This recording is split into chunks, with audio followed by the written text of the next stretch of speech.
Bueno, Begoña, vamos a cambiar de terno por un momento, vamos a abandonar a don Guillermo y vamos a pasar a los otros grandes coleccionistas contemporáneos de él. Para esto nos va a hablar Begoña Torres, que dirige este museo. Begoña Torres González, doctora en Historia de Arte y miembro del Cuerpo Facultativo de Conservadores de Museo. Premio extraordinario fin de carrera, premio también extraordinario por su tesis doctoral y premio de investigación cultural Marqués de Lozoya. Ha sido directora del Museo Romántico, donde yo la conocí, y responsable de su reinauguración y remodelación que ocurrió en 2009. De 2010 a 2020 ha sido subdirectora general de promoción de las Bellas Artes, Ministerio de Cultura y Deporte y directora del Centro Tabacalera de Madrid. Desde marzo de 2020 ha sido subdirectora general de Registros y Documentación del Patrimonio Histórico del Ministerio de Cultura y a partir de entonces directora de este espléndido museo. Begoña, muchas gracias y adelante. Gracias, Guillermo. Bueno, pues yo quería hablar un poco, sin hablar de don Guillermo de Osma, que es el protagonista absoluto de estas jornadas, de tres coleccionistas que legaron a nuestro país tres casas museo, tres coleccionistas que tienen mucha relación entre ellos y también muchas disparidades, y quería pasar un poco revista, y también mucha relación con el propio don Guillermo de Osma y también muchas disparidades con él, pasar un poco revista a lo que legaron estos tres coleccionistas, ¿no? Hay que decir que en el siglo XIX asistimos a un cambio clarísimo en el sistema de mecenazgo artístico, hay un cambio en la valoración de los artistas, también hay un cambio en los comitentes del arte. Pasábamos de la Iglesia, de la vieja aristocracia, a esa burguesía terrateniente, que es también un poco producto de la desamortización. Y en este ámbito nos movemos con estos tres coleccionistas que hablamos, ¿no?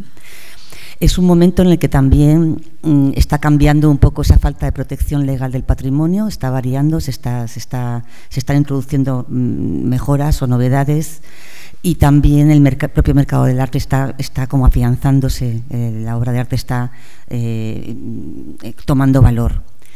Esos burgueses que aparecen en este momento, algunos también herederos de esa nobleza, lo que quieren hacer es emular evidentemente a la aristocracia de viejo cuño, y para ello compran esas antigüedades con las que decoran sus casas y con las que de alguna manera aumentan su estatus.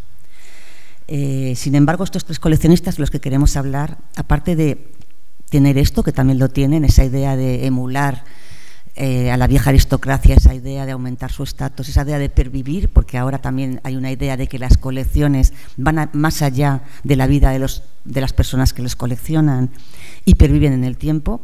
Bueno, pues estos tres coleccionistas además tenían una relación con el mundo del estudio y la investigación, y con ese mundo del que se ha hablado también mucho, esa idea de regeneracionismo, ¿no? La idea de regeneracionismo, que es muy 98ista, que es la idea de recuperar las viejas glorias españolas, de asentar la nación, de definirnos de alguna manera. Es cuando aparecen las escuelas nacionales de arte, se empieza a valorar a nuestros artistas del siglo XVII, a Velázquez, al Greco en el XVI. Entonces, en todo este momento regeneracionista, donde situamos a estos tres coleccionistas, que todos ellos se mueven un poco por la pasión, clarísima, por la pasión de alguna manera hacer pervivir esa nobleza del pasado español, ¿no? Esa riqueza del pasado español, y sobre todo legarla para las generaciones futuras. Es una nueva concepción de la colección, como digo, que tiene que ver con el estudio y la investigación. Los tres realmente eran amateurs. Y los tres, como también se ha dicho capaz que hacía don Guillermo de Osma, se relacionaban con un elenco impresionante de especialistas en sus materias, ¿no? En las materias de los que ellas coleccionaban. El nivel económico de los tres casi siempre era un nivel económico. Es curioso porque tienen historias parecidas. El Marqués de Cerralbo, por ejemplo, y vamos a poner el Marqués de Cerralbo y Lázaro Galdiano. También el propio don Guillermo, como hemos hablado, se casaron con mujeres de unas familias muy importantes y con gran poderío económico. En el caso de Cerralbo se casó con una mujer 30 años mayor que él, de forma que casi tenía la edad que tenía sus hijos. En el caso de Lázaro se casó con una mujer pues casi 7 años mayor que él, con lo cual yo creo que también esas mujeres de alguna manera dieron el respaldo a todos esos intereses intelectuales que tenían nuestros coleccionistas, ¿no?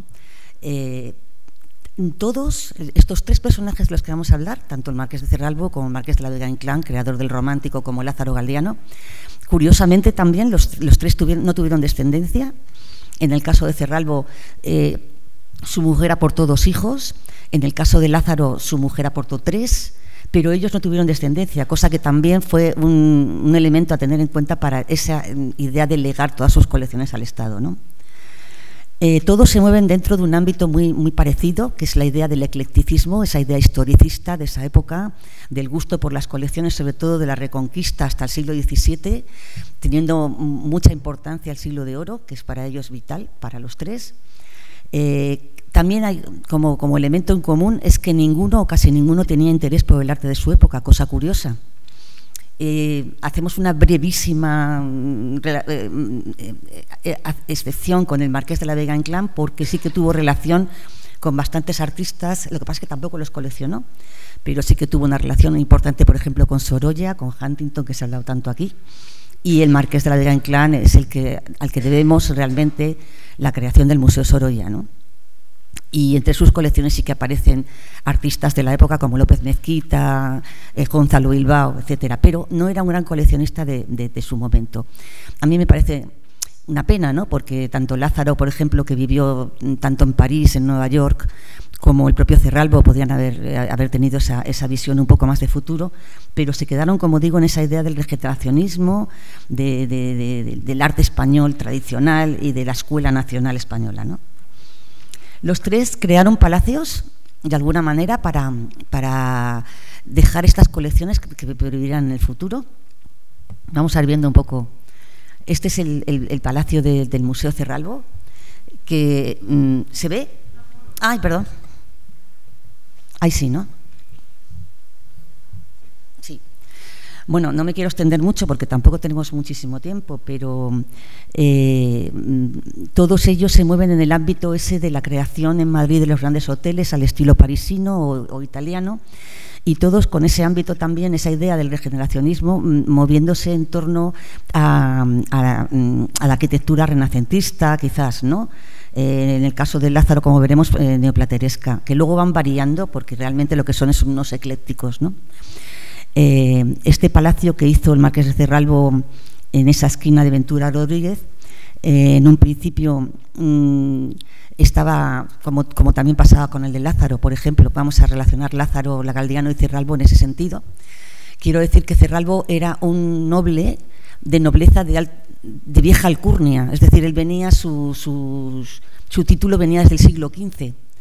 Entonces, él tenía un especial interés por mostrar ese abolengo, ¿no? Esa idea de nobleza que luego el Marqués de la Vega-Inclán y Lázaro no tenían tantísimo, ¿no? El Lázaro realmente era un burgués de la época, un hombre hecho a sí mismo, y el Marqués de la Vega-Inclán era un hombre al que le había tocado de alguna manera un marquesado, pero que era un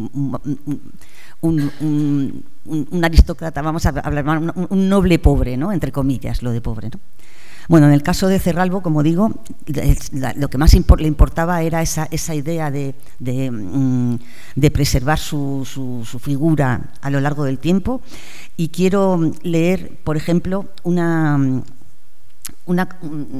texto que él dejó en 1924 cuando quiso donar sus colecciones al Estado, y dice: toda mi vida me he ocupado mucho en colecciones, obras de arte, arqueológicas y de curiosidad, habiendo conseguido reunir importantes y muy valiosas colecciones.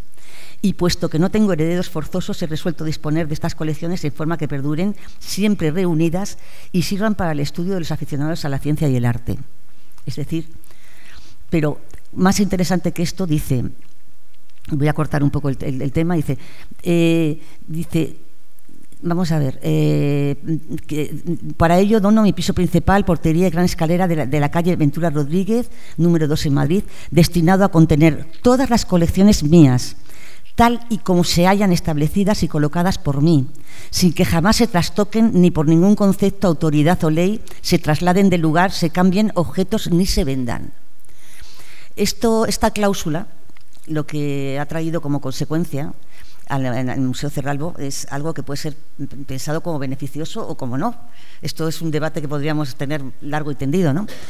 Porque lo que ocurre es que todos los posteriores directores, todos los posteriores intelectuales, todos los posteriores presidentes de su patronato no han podido tocar, se supone que no podían tocar ninguna pieza porque, como él dice claramente, tienen que estar todas en el lugar donde él las colocó y no pueden cambiarse de sitio y no pueden ser vendidas. Esto tiene una cierta... no es real del todo porque, claro, con la guerra civil el director y gran amigo del marqués, Juan Cabré, tuvo que desmontar toda la colección y llevarla al sótano. Y entonces, cuando se inauguró después el museo, que estaba Consuelo Sanz Pastor como directora, pues tuvieron que reformar toda esa casa museo. ¿Qué pasaba ahí? Pues que todas las zonas que ahora nos parecerían tan interesantes de servicio, por ejemplo, el guadarnés, las habitaciones del servicio, del mayordomo, los guardarropas, todo eso tuvo que desaparecer en aras de un discurso museológico más claro. Entonces, María Elena, además, en ese momento, Consuelo Sanz Pastor, en ese momento, años 60 más o menos, incluso antes, había una cierta... no gustaban las colecciones tan abigarradas, que es una característica propia de ese siglo XIX, ¿no? Entonces intentó aclarar de alguna manera todas esas colecciones y hacerlas más museables. Ese ha sido el gran tormento, entre comillas, del Museo Cerralbo, pero por otro lado también el gran interés, porque conservan además... está Cristina por aquí, no sé si está... sí, ahí al fondo. Conservan además todo el inventario Cabré, con lo cual conservan todo cómo estaban las colecciones, pero como digo, ya no puede ser una casa museo como tal, porque han desaparecido esa zona que nos parece tan importante de las cocinas, del servicio, de tal. Esto ha ocurrido en las tres. Y además se han dedicado desde casi 2010, incluso antes, a intentar recrear absolutamente las habitaciones, por lo menos las que podían, de la planta principal, tal y como las tenía el marqués de Cerralbo. Esto, como veremos, también produce problemas a la hora de musealizar un sitio, porque crea, por un lado es muy interesante porque es la autenticidad del espacio, es decir, la gente que va allí sabe que el personaje vivió allí, y eso es muy, como digo, interesante, atractivo y enriquecedor, pero por otro lado, como digo, es muy difícil de musear, de musealizar, de crear una visita diáfana, diferente, didáctica y educativa, ¿no? Esto tiene que ser siempre, de alguna manera, solventado también con actividades, que es lo que está haciendo el museo, educativas paralelas, ¿no? Bueno, en el caso hablamos un poco del Cerralbo, no quiero tampoco extenderme mucho, vamos a ver alguna fotografía si quieren. Esta es la mujer con la que se casa él, que, como digo, casi podría ser, es mucho mayor que él, pero bueno, tiene 2 hijos de ella. Por supuesto, todos estos coleccionistas en el momento, además, se conocían entre ellos, se relacionaban, pues tenían muchísima importancia los bailes de sociedad, todos ellos tenían grandes salones de baile, todos ellos tenían grandes gabinetes, un piso principal público, las zonas más privadas. Los palacios se organizaban de una manera parecida. Es difícil que en tan poco tiempo me dé tiempo a describir un poco más claramente cómo se organizaban, pero todos tienen esa idea en común. Sobre todo, como digo, Cerralbo y Lázaro, que son uno por nobleza y el otro por burguesía, quizás los más ricos de los dos, los que tenían más posición social y organizaban todos estos saraos sociales. Y los palacios, además, eran muy eclécticos, siempre se gastaron bastante dinero, evidentemente, pero es un siglo XIX en el que los materiales no son los que eran en el siglo XVII, por ejemplo. Entonces hay mucho estuco, hay mucho marmorizado, hay mucha imitación madera, hay mucho esplendor, como si dijéramos, mucho tuneado de esos palacios, como vemos en esta sala del billar, que pasa tanto en el Cerralbo, quizás en el Lázaro también. Lo que pasa es que el Lázaro, es verdad que luego también ellos se gastaron muchísimo dinero en esto y además escogieron a los mejores decoradores del momento, sin ningún tipo de restricción, muchos viniendo de París o de Alemania, ¿no? El jardín que se ha mantenido, lo que es original del jardín es lo que vemos, esa especie de rotonda. El resto fue luego una intervención en la que se basó un poco en lo que podía ser el jardín, pero sin serlo. Esta es la escalera principal del Cerralbo. Y como digo, pues el problema, la situación del Cerralbo es esa, ¿no? Que es imposible, o se supone que por cláusula testamentaria no se puede cambiar, que como remarco, pues tiene su parte de bondad y su parte de...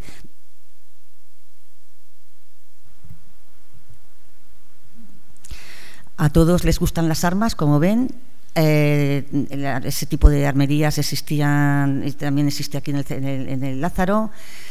Otra característica común es la importancia de la biblioteca y de la bibliofilia y del archivo para ellos, incluso para don Guillermo, como hemos visto. En el caso de Lázaro, creo que la biblioteca Lázaro casi es más importante todavía que la colección, que la propia pinacoteca o la propia colección. Son bibliotecas impresionantes. En el caso de Cerralbo, además, un archivo personal muy abundante, muy interesante para ir desentrañando todo lo que le pasó en su vida, ¿no? Bueno, en el Museo del Romanticismo quizás pasa otra cosa totalmente contraria. Es otro tipo de casa-museo, diferente. Tengo que decir que la idea de casa-museo no es una idea muy antigua, es una idea, o sea, que quizás el primer congreso de casas-museo internacional, que es el de Minsk, se hizo en el 1999 en San Petersburgo. Entonces, esta idea de casa-museo, o sea, que existía, por supuesto, desde siempre, pero esta idea de recoger y de estudiar las casas-museo, como digo, es muy cercana a nuestros días. Y todavía hoy yo creo que se está dilucidando o pensando cuántos tipos diferentes y tipologías diferentes de casas museos hay, porque hay muchísimas, ¿no?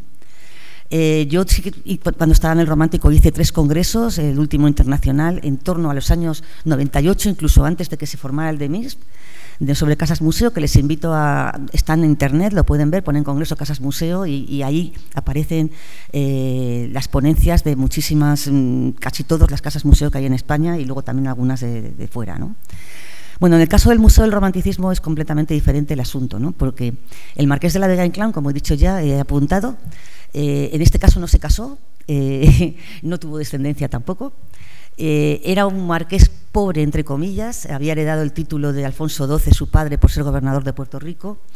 Él era de ascendencia, los otros dos habían sido abogados, el marqués era militar, pero los 3 eran, como digo, con una idea regeneracionista, los 3 eran intelectuales, los 3 eran amateurs, los 3 mandaban muchísimo en la vida pública cultural española.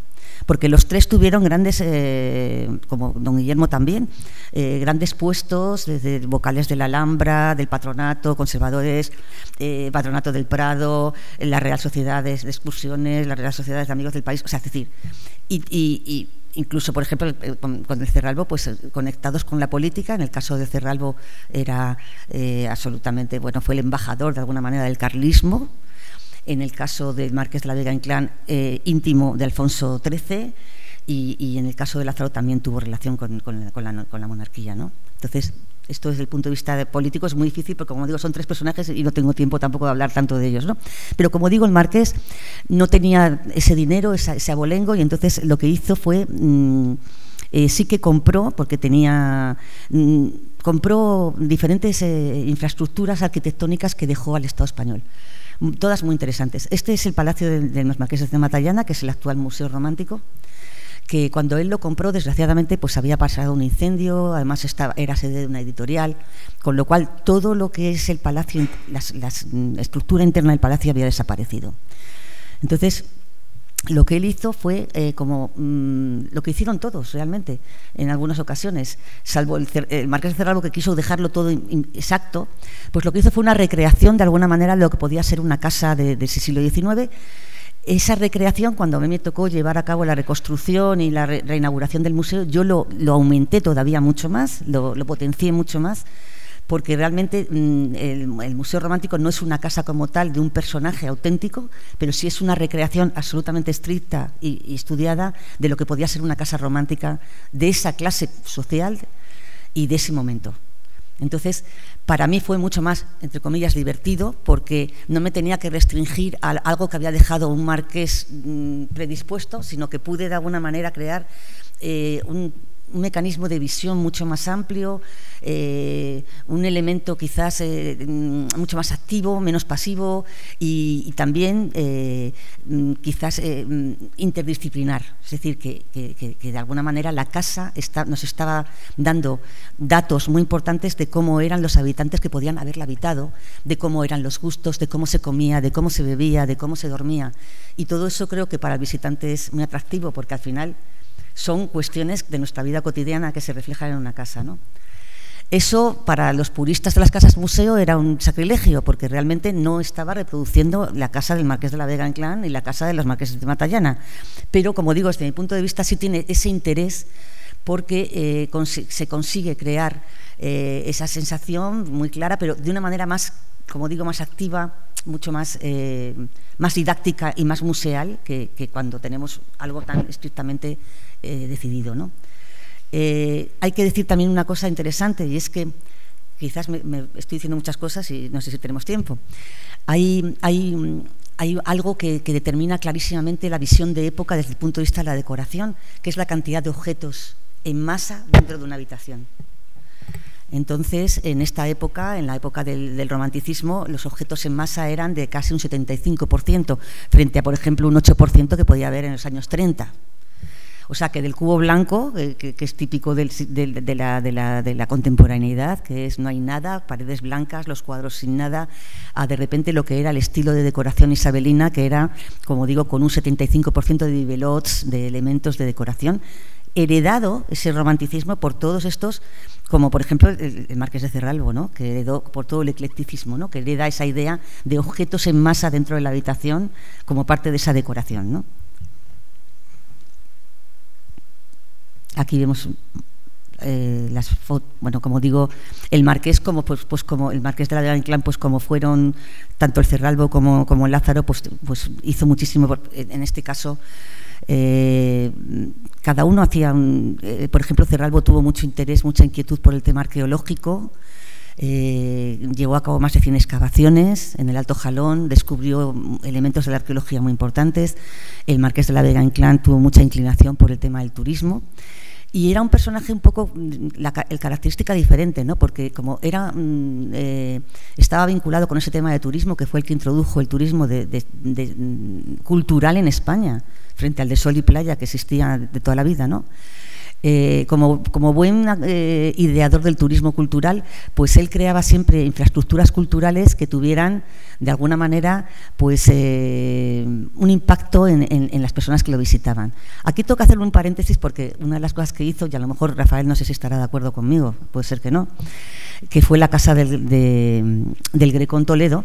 En mi época, cuando yo hice este congreso de casas museo, fue denostado al 100% porque era lo peor, ¿no? O sea, Vega-Inclán era un historicista falso, el falso historicismo se llama, ¿no? A mí me pone muy nerviosa. Yo creo que Vega-Inclán lo que realmente era un personaje inteligente, porque de alguna manera la Casa del Greco fue el museo más visitado de España durante no sé cuántos años, de toda su vida. Creó un mito sin mentir, porque siempre se decía que no era Casa del Greco, y creó ese mito que de verdad, cuando quisieron llevarlo hacia la realidad, hacia la verdad, hacia la no falsedad, pues de alguna manera destruyeron ese mito y destruyeron toda esa cantidad de gente que se había enamorado de esa Casa del Greco, que era realmente falsa, pero que era una recreación. ¿Y por qué no? Estamos en la época de las recreaciones, estamos en el 3D, ¿no? ¿Por qué no vamos a recrear? Bueno, pues este es un debate que, como digo, sería como para hacer otro congreso, pero yo creo que es interesante hablarlo, ¿no? En la época romántica, además, fue inteligente. ¿Por qué? Porque él vio que tenía una colección de Grecos espectacular en cuanto a cantidad maravillosa, perdón, no cantidad, calidad de algunos de los cuadros, pero no en cuanto a cantidad. Entonces, hacer un museo del Greco con 12 cuadros y otros 12 de escuela, pero tampoco de primera fila, es complicado. Pasa lo mismo en el romántico. Hacer un museo romántico solamente de pintura, cuando la pintura romántica, por desgracia española, no es de primerísima fila, hay gente estupenda, es interesantísimo, pero lo que interesa al romanticismo son más cosas, no es puramente la pintura, pues yo creo que fue inteligente a la hora de crear esas recreaciones. En el caso de Lázaro, como veremos, pues va a pasar lo contrario, ¿no? No me quiero tampoco liar muchísimo. Aquí vemos, pues yo qué sé, su estudio como era, también pues un acumulador, y luego la idea que creó del Museo Romántico, fotos antiguas, un poco de esa idea de ambiente vivido, de la época romántica, pero tampoco sin ser una casa, salvo algunos elementos como por ejemplo el comedor, que como digo, cuando yo volví a hacerlo, yo todavía lo subrayé muchísimo más, porque ahí creé pues la habitación femenina, la habitación masculina, el despacho, etcétera, ¿no? Basándome, por supuesto, en esa idea del marqués que había tenido el marqués, ¿no? Ese comedor, que es ahora el que ya montamos después, pero que estaba ya recreado de alguna manera con el... Perdón, es que cuando yo llegué al museo lo había recreado en la época de María Elena Gómez Moreno, ¿no? Como vemos, incluso también esos conservadores que aparecen en estas casas, pues resulta que luego también tienen conexiones, porque María Elena Gómez Moreno fue la directora del Museo Romántico y a la vez también ayudó al museo, hemos dicho, al Instituto Valencia de Don Juan con el tema de las banderas que ha contado Guillermo. Pues por ahí estaban pululando pues Mariano Rodríguez de Rivas, María Elena Gómez Moreno, Consuelo Sanz Pastor, antes, bueno, pues yo qué sé, Camón Aznar, el Marqués de Lozoya. ¿Con quién se relaciona el marqués de, por ejemplo, de Cerralbo, del romanticismo, el de la Vega Inclán? Pues con Marqués de Lozoya, con Sánchez Cantón, con Vegué y Goldoni, o sea, con lo mejor del momento de la intelectualidad española, ¿no? Los tres.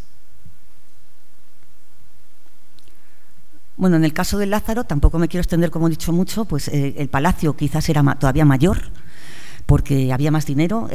Los tres se llevan como 10 años. Uno nace en el 45, que es el Cerralbo, luego el Marqués de Vega Inclán en el 48, me parece, y Lázaro en el 62. Y como digo, Lázaro sí que era un hombre hecho a sí mismo, era un burgués de alto nivel, que tiene la suerte y la fortuna de casarse con una señora, como he dicho, viuda, con 3 hijos, argentina, de muchísimo dinero, con lo cual él ya tenía bastante dinero y él ya había iniciado todas sus colecciones y tal. ¿Qué tiene de interesante Lázaro además? Pues que fue un gran editor, que esa idea de regeneracionismo, el edificio donde estamos ahora mismo era la España Moderna, su editorial, que publicó muchísimos libros y revistas que quería para ayudar un poco.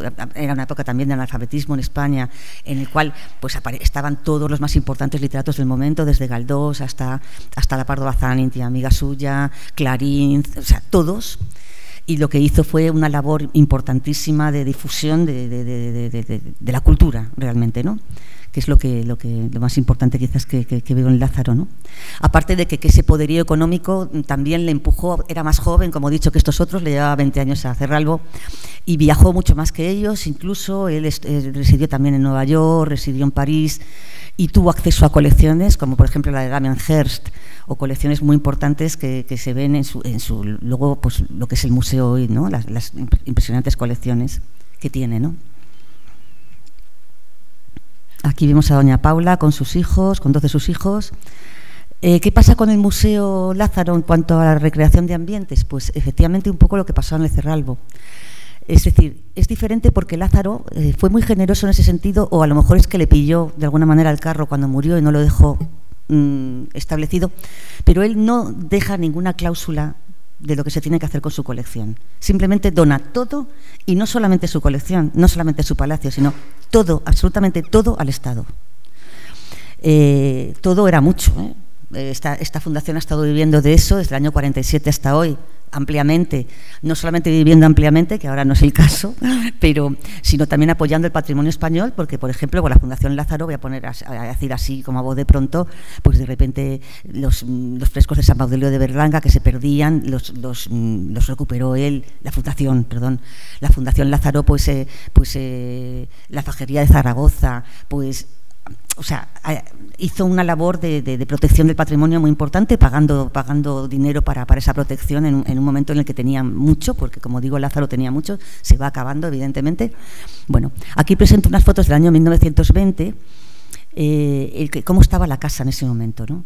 ¿Qué ha pasado? Pues un poco lo mismo que con todas, que la musealización de esa casa ha impedido pues que se mantenga tal cual como era vivida en su momento. Por tanto, son casas museo entre comillas. En este caso, estos, como digo, son fotos de los años 20, pero Lázaro, cuando vuelve después de la Guerra Civil, incluso cambia toda la decoración de su casa.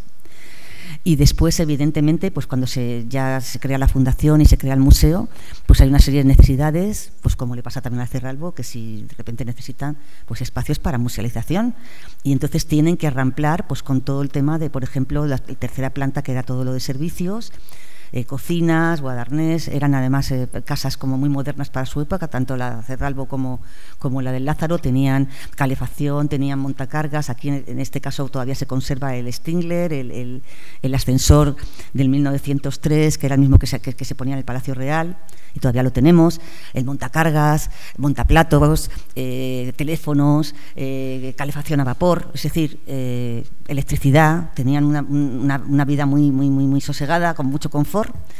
Pero, como digo, toda esa parte del servicio, que hubiera sido tan interesante para nosotros hoy en día de conservar, pues los baños, las cocinas, los guadarneses, todo eso ha desaparecido, no, quizás por una razón sencilla, y es que no había otra manera de hacerlo. Como digo, todos los que han pasado por estos museos son gente, yo creo, incluso los posteriores que no tienen tanto nombre, gente inteligente, gente que ha apostado por hacer cosas bien, gente del cuerpo de conservadores de museos, al cual le tengo mucho respeto, por el que pertenezco, y creo que hace las cosas bien. Pero claro, es evidente que ese dejar las casas tal y como estaban, congeladas en el tiempo, pues es muy complicado, ¿no?